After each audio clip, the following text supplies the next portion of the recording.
1981년 여름, 경상북도의 한 시골 마을. 그날 오후 3시, 28살의 초등학교 교사 이은정 씨는 수업을 마치고 교실을 나섭니다. 평소처럼 아이들에게 손을 흔들며 말했죠. 내일 봐요. 하지만 그 인사가 마지막이었습니다. 집까지는 걸어서 20분. 논밭과 솔숲이 이어진 평범한 시골길. 아이들도 매일 오가는, 모두가 아는 안전한 길. 그러나 은정 씨는 그 길 끝에 나타나지 않았습니다. 밤이 깊도록 불 꺼진 집, 씻다만 그릇, 덮이지 않은 이불, 모두 그대로였습니다. 경찰과 마을 주민들은 밤새 수색에 나섰습니다. 논둑길, 솔숲, 샅샅이 뒤졌지만 흔적은 그곳에서 끊겨 있었습니다. 제자들은 말했습니다. 선생님이 며칠 전부터 누군가 따라온다고 하셨어요. 또 다른 아이는 증언했죠. 학교 근처에서 어떤 남자와 다투는 걸 봤어요. 그날 밤, 낯선 승용차도 목격됐습니다. 하지만 번호판을 기억하는 이는 없었습니다. 그리고 40년이 지난 지금, 진실은 여전히 침묵하고 있습니다. 그날 오후, 28살 여교사에게는 도대체 무슨 일이 있었던 걸까요? 1981년 7월 15일, 화요일 오후, 경상북도 봉화군의 한 시골 마을. 무더운 여름날, 매미 소리가 귓전을 울립니다. 28살 초등학교 교사 이은정 씨. 언제나처럼 마지막 수업을 아이들과 함께하고 있었습니다. 서울 사범대를 졸업한 뒤 고향 근처의 이 학교에서 5년째. 단정한 인상, 따뜻한 미소. 아이들은 그녀를 좋아했습니다. 방과 후에도 남아 아이들을 챙겼고 공부가 뒤처진 학생들을 따로 가르치곤 했습니다. 그날도 예외는 아니었습니다. 오후 3시, 마지막 수업을 마친 은정 씨는 칠판을 지우고 교실을 정리했습니다. 내일 또 만나요. 숙제 잊지 말고요. 문 앞에서 건넨 마지막 인사였습니다. 하지만 평소와는 다른 점이 하나 있었습니다. 늘 꼼꼼하게 가방과 교재를 챙기던 그녀가 그날은 교무실에 그대로 두고 나선 겁니다.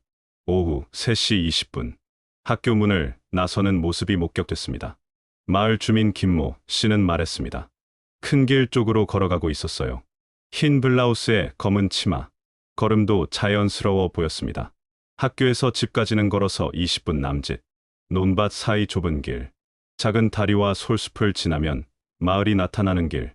아이들도 매일 오가는, 누구나 아는 안전한 길이었습니다. 그러나 은정 씨는 그 길 끝에 도착하지 않았습니다. 저녁 6시, 집에 불은 꺼져 있었고 아무런 인기척도 없었습니다. 밤 9시, 걱정한 마을 사람들이 집 안을 살폈습니다. 씻다만 그릇, 구겨진 채 놓인 이불, 모두 그대로였습니다. 마을 사람들의 불안은 점점 커져갔습니다. 은정이가 도대체 어디 간 거야? 여름밤의 매미 소리만이 정막을 깰 뿐 마을은 이상한 정적에 휩싸였습니다. 아무도 알지 못했습니다. 그날 오후 3시 20분, 학교를 나선 28살 여교사가 영영 돌아오지 못할 것이라는 사실을. 1981년 7월 16일 새벽 5시, 마을에 비상이 걸렸습니다. 밤새 돌아오지 않은 이은정 씨. 마을 사람들은 이장을 중심으로 모였습니다. 청년회, 부녀회, 모두가 한 목소리였습니다. 은정을 찾아야 한다. 수색은 학교에서 시작됐습니다. 은정 씨가 마지막으로 목격된 곳, 교무실에는 여전히 그녀의 가방이 남아 있었습니다. 갈색, 가죽, 가방 속, 교재, 지갑, 집 열쇠까지 그대로. 그녀가 스스로 떠난 게 아니라는 건 분명했습니다. 학교에서 집까지, 마을 사람들에게 너무도 익숙한 길. 폭 2m 남짓한 흙길. 양옆으로 펼쳐진 푸른 논과 밭. 바람에 흔들리는 옥수수 잎들. 중간쯤에는 작은 개울이 있었습니다. 폭 3m. 그 위에는 나무 판자로 만든 다리 하나. 아이들이 물고기를 잡으며 놀던 평범한 장소. 다리를 건너면 소나무 숲, 솔숲이라 불리던 그곳은 여름날 시원한 그늘을 만들어주던 곳이었습니다. 하지만 숲속에는 여러 갈래 오솔길이 뻗어 있었고 대부분은 산으로 이어졌습니다. 아이들조차 혼자 들어가길 꺼리던 길들이었습니다. 솔숲을 지나면 마을. 30여 가구가 모여 사는 작은 공동체. 은정 씨의 집은 마을 입구 두 번째 집이었습니다. 학교에서 집까지 20분 남짓. 누구도 위험하다고 생각하지 않은 길. 수색대는 길을 따라 꼼꼼히 살폈습니다. 혹시 남겨진 흔적은 없을까? 하지만 한여름의 뜨거운 햇볕 아래 흙길은 이미 단단히 굳어 있었고 발자국은 찾을 수 없었습니다. 게다가 전날부터 많은 사람들이 오간 탓에 흔적은 이미 사라진 뒤였습니다. 그나마 작은 개울 근처 진흙 속에서 여성용 구두 발자국이 발견됐습니다. 크기로 보아 은정 씨의 것일 가능성이 높았습니다. 하지만 그 발자국은 솔숲 입구에서 끊겼습니다. 마치 그곳에서 발걸음이 사라진 것처럼 마을 사람들은 솔숲을 샅샅이 뒤렸습니다. 오솔길, 나무 사이, 어디에도 사람의 흔적은 없었습니다. 풀들은 그대로 자라 있었고 거미줄도 그대로 걸려 있었습니다. 오후가 되자 인근 마을 사람들까지 합류했습니다. 100여 명의 수색대, 산과 들을 모두 뒤졌지만 해가 질 때까지 아무것도 찾지 못했습니다. 저녁 무렵 이장은 결정을 내렸습니다. 경찰에 신고해야겠다. 28살 여성이 하루 종일 아무 소식도 없이 사라진 상황. 이건 단순한 실종이 아니었습니다. 그날 밤 은정 씨의 집은 여전히 불이 꺼져 있었습니다. 그 어둠은 마을 전체를 짓눌렀습니다. 아이들은 평소보다 일찍 집으로 들어갔고 어른들은 문단속을 더 철저히 했습니다. 도대체 무슨 일이 일어난 걸까? 불안은 깊어만 갔습니다.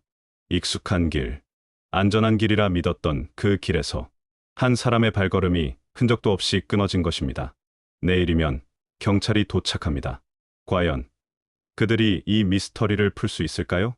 1981년 7월 17일 오전 10시 봉화경찰서에서 2명의 형사가 파견됐습니다. 실종 신고가 접수된 지 하루 만에야 움직인 경찰. 그 시절 성인의 하루 이틀 실종은 그리 심각하게 여겨지지 않았기 때문입니다. 어디 친척집에라도 갔겠지. 그게 당시의 반응이었습니다. 현장에 도착한 김정호 형사와 박상민 형사. 두 사람은 곧 사건의 심각성을 깨달았습니다. 가방과 지갑을 모두 두고 간 점. 평소 성격상 연락 없이 집을 비울 리 없다는 증언. 그리고 이틀째 아무런 소식도 없는 현실. 이건 단순한 가출이 아니었습니다. 경찰은 즉시 수사에 착수했습니다. 첫 단계는 은정 씨의 동선 파악, 학교에서 나와 마지막으로 목격된 지점까지, 그리고 그 이후에 무슨 일이 있었는지. 학교 근처에서 농사일을 하던 김춘식 씨의 증언. 오후 3시 20분쯤 선생님이 큰 길 쪽으로 걸어가더군요. 평소처럼 자연스러워 보였습니다. 이것이 마지막 목격 증언이었습니다. 하지만 그 이후 은정 씨를 본 사람은 아무도 없었습니다. 경찰은 현장 조사를 다시 시작했습니다. 마을 사람들이 이미 이틀째 수색을 벌였지만 전문가의 시선으로 다시 살펴야 했습니다. 작은 개울 근처 여성용 구두 발자국이 발견됐습니다. 은정 씨의 것으로 보이는 흔적. 하지만 그 발자국은 솔숲 입구에서 갑자기 끊겼습니다. 사람이 허공에 사라질 수는 없는데 김 형사는 고개를 갸웃했습니다. 솔숲 안쪽도 뒤졌지만 풀은 그대로 자라 있었고 거미줄도 그대로 걸려 있었습니다. 그러던 중 새로운 증언이 나왔습니다. 마을 외곽에 살던 이순자 할머니. 그날 밤 11시쯤이었을 거야. 마당에 나와 있는데 봉화 장터 쪽에서 자동차 소리가 들리더라고. 검은색 승용차 같았어. 불빛만 보였지. 번호판은 안 보였어. 이 증언은 중요했습니다. 마을에는 자동차가 거의 없었고 밤늦게 낯선 차량이 드나드는 일도 드물었기 때문입니다. 하지만 할머니의 기억은 흐릿했습니다. 차종, 번호판, 색깔, 확실하게 기억하는 건 아무것도 없었습니다. 경찰은 수사 범위를 봉화 장터 방향으로 넓혔습니다. 혹시 그 길에서 단서가 나올지도 모른다고 생각했죠. 그러나 길은 복잡했고 여러 갈래로 이어졌습니다. 며칠간의 수사에도 뚜렷한 성과는 없었습니다. 결국 남은 것은 단 하나. 그날 밤 목격된 낯선 승용차. 마을에는 여러 추측이 떠돌기 시작했습니다. 혹시 납치당한 건 아닐까? 아니면 사고를 당한 건가? 하지만 그 모든 건 추측일 뿐. 구체적인 증거는 아무것도 없었습니다. 사건 발생 일주일째, 경찰은 방향을 바꿨습니다. 현장에서 단서를 찾는 대신 은정 씨의 인간관계와 평소 생활을 파헤치기로 했습니다. 혹시 사건과 연관된 인물이 있을지도 모른다는 판단이었습니다. 그러나 시간이 흐를수록 사건은 깊은 미궁에 빠졌습니다. 대낮, 28살의 여교사가 흔적도 없이 사라진 이 사건. 마을 사람들은 충격과 불안 속에서 서로에게 물었습니다. 도대체 무슨 일이 일어난 걸까? 1981년 7월 18일 새벽, 대구에서 달려온 한 대의 버스가 마을 어귀에 멈춰섰습니다. 버스 문이 열리고 비틀거리며 내린 한 남자. 이상훈, 은정 씨의 아버지였습니다. 고지어 어머니 김정순 씨, 그리고 오빠 이성호 씨가 뒤따라 내렸습니다. 밤새 달려온 가족들의 얼굴엔 걱정과 불안이 짙게 드리워져 있었습니다. 이상훈 씨는 대구에서 작은 철물점을 운영하는 상인이었습니다. 두 남매의 아버지. 큰아들 성우는 직장인이었고 막내딸 은정은 사범대를 졸업해 교편을 잡은 교사였습니다. 그에게 은정은 특히 자랑스러운 딸이었습니다. 성실하고 착해서 주변 모두에게 사랑받았던 딸이었기 때문입니다. 전날 밤 걸려온 전화. 은정이가 사흘째 집에 안 들어왔다. 그 말을 듣는 순간 세상이 무너져 내렸습니다. 아내 정순 씨는 그 자리에서 주저앉아 울음을 터뜨렸고 아들 성우는 당장 떠날 준비를 했습니다. 마을에 도착한 가족들을 맞은 건 차가운 현실이었습니다. 은정 씨의 집은 여전히 텅 비어 있었고 학교 앞에는 수색 중인 마을 사람들만 분주히 움직이고 있었습니다. 아버지는 딸의 집으로 들어갔습니다. 부엌. 씻다만 그릇들이 설거지통에 방치된 채 불어 있었습니다. 방. 이불은 덮이지 않은 채 구겨져 있었고 베개도 어지럽게 치우쳐 있었습니다. 마치 아침에 급히 나가며 정리할 틈도 없었던 듯했습니다. 우리 은정이는 이렇게 집을 두고 나갈 아이가 아니야. 아버지의 목소리가 떨렸습니다.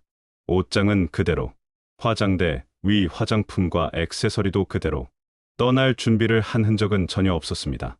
어머니는 마당에 주저앉아 울부짖었습니다. 은정아, 엄마가 왔다. 어디 있니?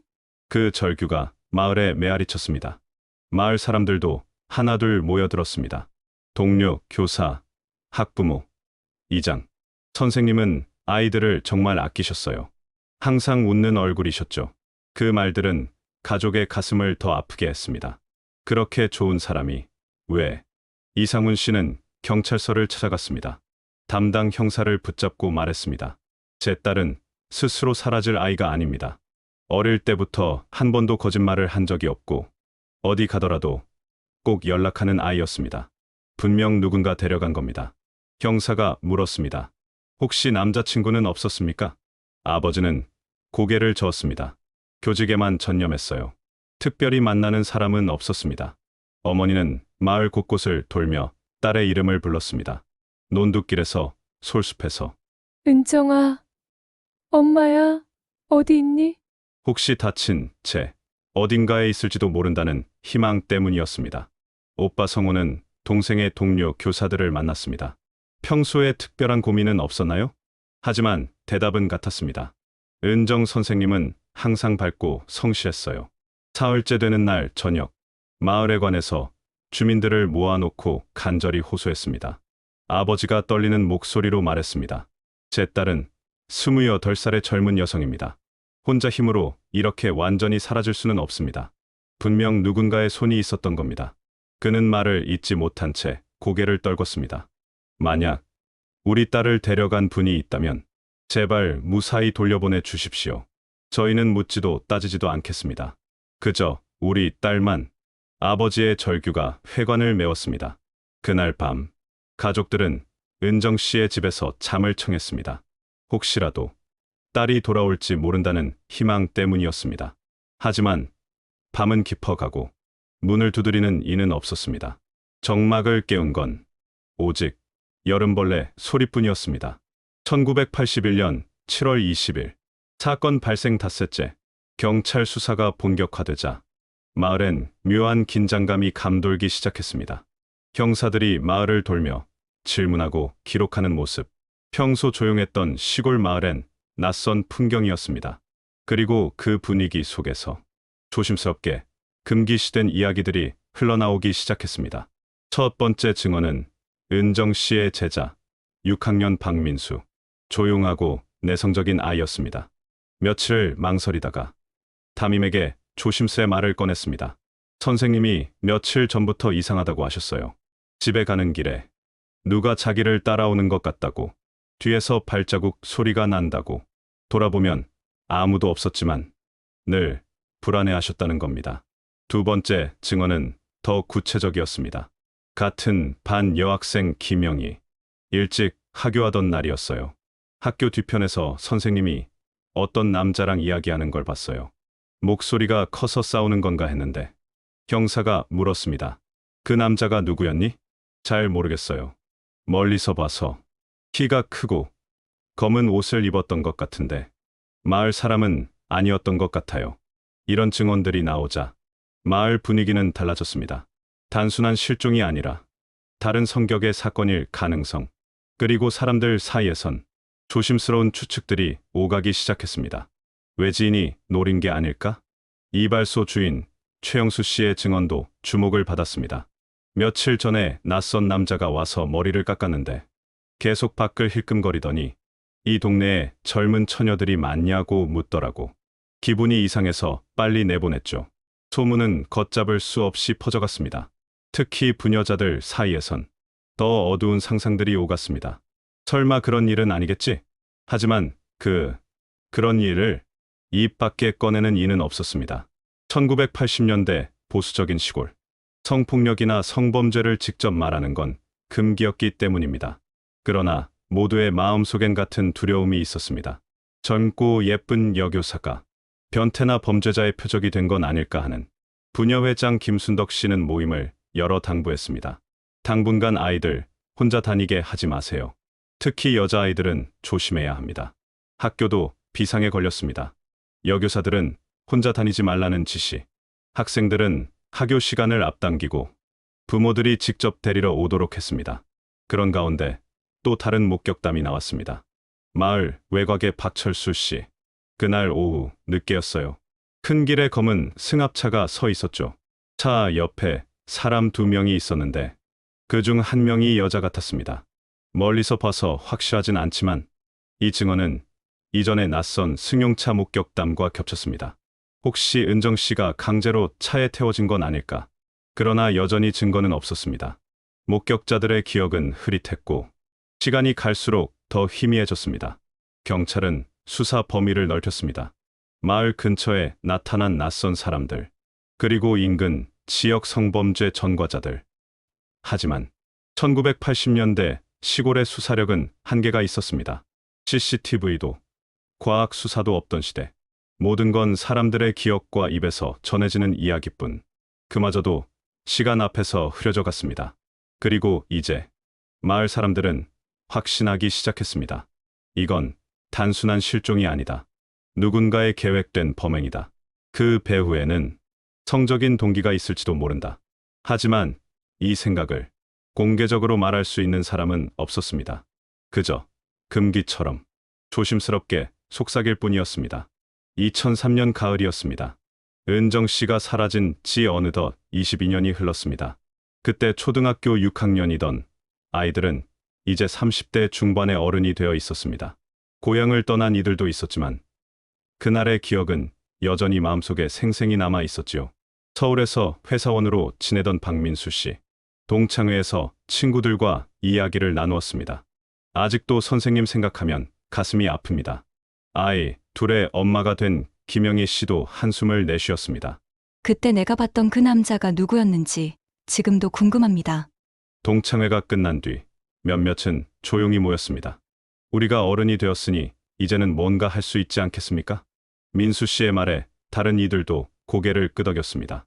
경찰에 다시 한번 말해봅시다. 지금이라면 더 정확히 기억해낼 수도 있지요. 이 움직임은 곧 언론의 관심을 끌었습니다. 22년 전 사라진 여교사를 기억하는 제자들. 지역 신문에 실린 기사는 다시 경찰의 귀에 들어갔습니다. 그리고 사건은 재수사 단계로 이어졌습니다.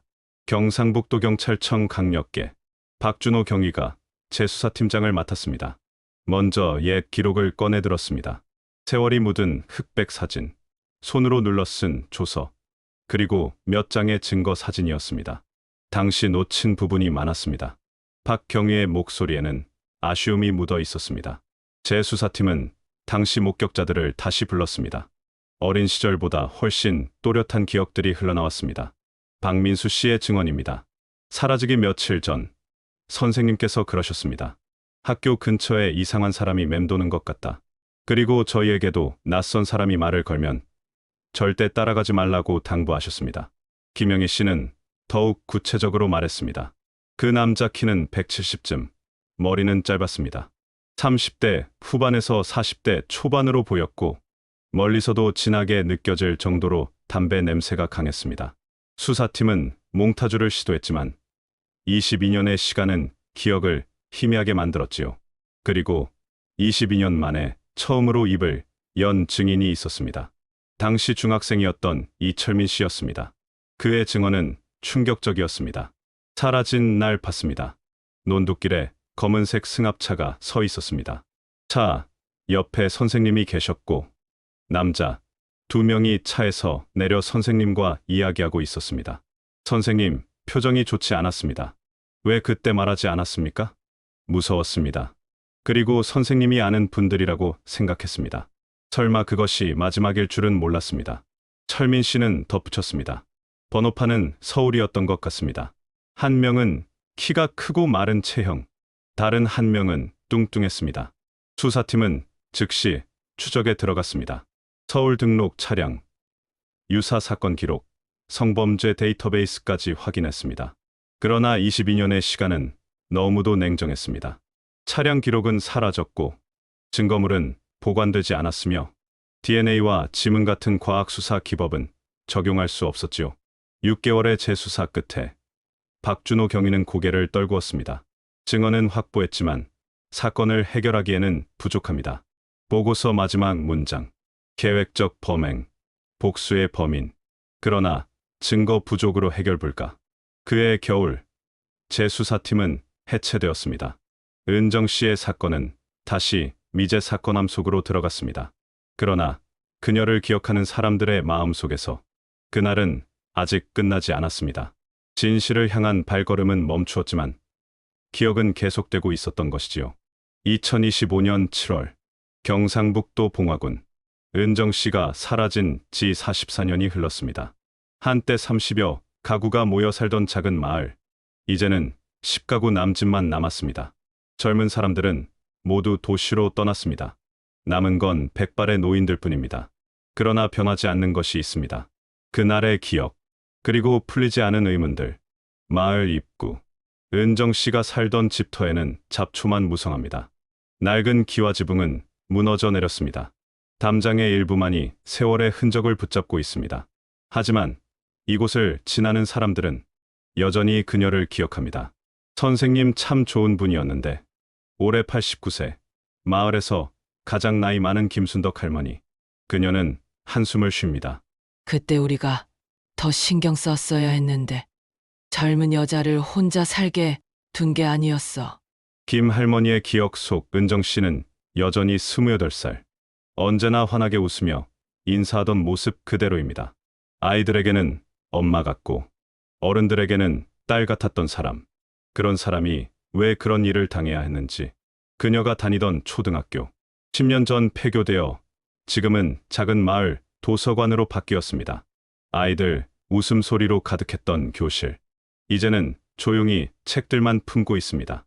도서관 벽에는 학교의 역사를 보여주는 사진들이 걸려 있습니다. 그 중 하나, 아이들과 함께 찍힌 은정 씨의 사진. 흰 블라우스, 검은 치마, 단정하게 넘긴 머리카락, 그리고 환한 미소. 사진 속 그녀는 44년 전 그날 그대로입니다. 도서관 관리인 이종현 씨. 당시 5학년 학생이었습니다. 선생님이 사라진 날을 지금도 기억해요. 그날 아침 교실에 들어갔는데 선생님이 안 계시더라고요. 그는 잠시 말을 멈춥니다. 그게 마지막이었어요. 다시는 뵙지 못했죠. 이제 50대가 된 옛 제자들. 명절이나 제사 때면 꼭 도서관을 찾습니다. 그리고 벽에 걸린 사진 앞에 오래 서 있습니다. 지금 살아계셨다면 72살이겠네요. 서울에서 온 박민수 씨가 중얼거립니다. 손주들 돌보실 나이인데 민수 씨는 매년 7월 15일 은정 씨가 사라진 그날 고향을 찾습니다. 조용한 개인적인 추도의 의미입니다. 은정 씨가 마지막으로 걸었던 길. 많이 변했습니다. 흙길은 아스팔트가 되었고 논밭은 태양광 발전소와 비닐하우스로 바뀌었습니다. 나무 다리는 콘크리트 다리로, 솔숲의 소나무들도 많이 베어졌습니다. 그러나 이 길을 걸을 때마다 사람들은 같은 생각을 합니다. 선생님이 이 길을 마지막으로 걸으셨을 텐데 마치 그녀의 발걸음이 아직도 이어지고 있는 듯합니다. 최근 몇 년, 이 사건에 대한 관심이 다시 높아졌습니다. 인터넷과 소셜미디어, 미제 사건들이 재조명되면서 은정 씨의 이야기 또한 다시 떠올랐습니다.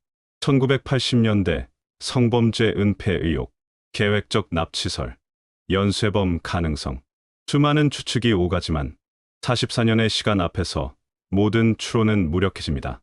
2024년 봉화구는 작은 기념비를 세웠습니다. 마을 입구, 은정 씨가 마지막으로 걸었던 길 시작점. 비석에는 이렇게 새겨져 있습니다. 교육자 이은정 선생님을 기리며 당신의 헌신과 사랑을 잊지 않겠습니다. 옆에는 작은 화단이 조성되어 사계절 내내 꽃이 피도록 관리됩니다. 매년 7월 15일 사람들이 이곳에 모입니다. 백발이 된 옛 제자들, 동료 교사들, 그리고 이 이야기를 통해 알게 된 젊은 사람들까지. 그들은 꽃을 바치고 묵념을 하고 기억을 나눕니다. 선생님 아직도 기억하고 있습니다. 언젠가는 진실이 밝혀지겠지요. 그때까지 기다리겠습니다. 44년이 흘렀습니다. 하지만 진실을 향한 마음은 변하지 않았습니다. 그녀의 미소는 여전히 사진 속에 남아있고 그녀의 이야기는 오늘도 전해지고 있습니다. 망각은 또 다른 비극을 부르기 때문입니다. 기억하는 것, 그것이 우리가 할 수 있는 최소한의 일입니다. 44년이 지났습니다. 1981년 여름, 28살의 이은정 선생님이 학교 문을 나선 뒤 영영 돌아오지 않은 그날부터 말입니다. 시간은 흘렀습니다. 세상은 변했습니다. 그러나 진실은 여전히 침묵합니다. 그날 오후 3시 20분, 논두길에서 끊어진 발걸음, 솔숲 입구에서 사라진 흔적, 목격된 검은 승용차, 낯선 남자들, 제자들이 증언한 스토킹과 위협, 퍼즐 조각들은 있었지만 완성된 그림은 아직 보이지 않습니다. 혹시 은정 선생님은 계획적 납치의 피해자였을까요? 아니면 우발적 범죄에 휘말린 걸까요? 성범죄의 그림자는 왜 40년이 넘도록 짙게 드리워져 있을까요? 1980년대 보수적인 시골 사회, 제대로 수사받지 못한 진실이 있었던 건 아닐까요? 답은 여전히 없습니다. 세월만 흘렀습니다. 당시 어린 제자들은 이제 50대가 되었고 수사를 담당했던 형사들은 대부분 세상을 떠났습니다. 물적, 증거는 사라지고 기억은 흐려졌습니다. 그러나 포기할 수는 없습니다. 기억하는 것, 그것이 우리가 할 수 있는 최소한의 일이기 때문입니다. 망각은 또 다른 비극을 부릅니다. 진실이 묻히는 순간 비슷한 일은 반복될 수 있습니다.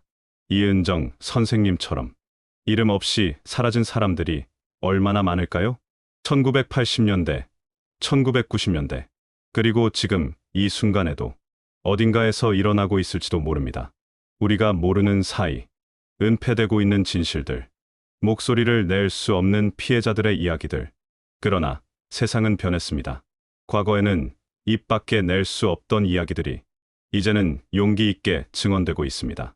시효가 지난 사건들도 다시 조명받고 있습니다. 진실을 향한 사회적 관심, 점점 더 높아지고 있습니다. 당신의 관심이 힘입니다. 이 영상을 끝까지 들어주신 것만으로도 이은정 선생님은 완전히 잊혀지지 않습니다. 당신이 의문을 품고 생각해 주시는 것만으로도 진실의 한 걸음 더 다가갑니다. 더 많은 은폐된 진실들, 침묵 속에 묻힌 사건들, 그리고 사라진 사람들의 이야기. 알고 싶으시다면 분노의 연대기, 구독과 알림, 설정 부탁드립니다. 우리 사회 어둠 속에 감춰진 이야기들을 계속 전해드리겠습니다. 어쩌면 언젠가는 새로운 증언이 나올지도 모릅니다. 새로운 증거가 발견될지도 모릅니다. 그날까지 우리는 기억하고 질문하고 진실을 추적하겠습니다. 이은정 선생님, 그리고 이름 없이 사라진 모든 분들을 위해서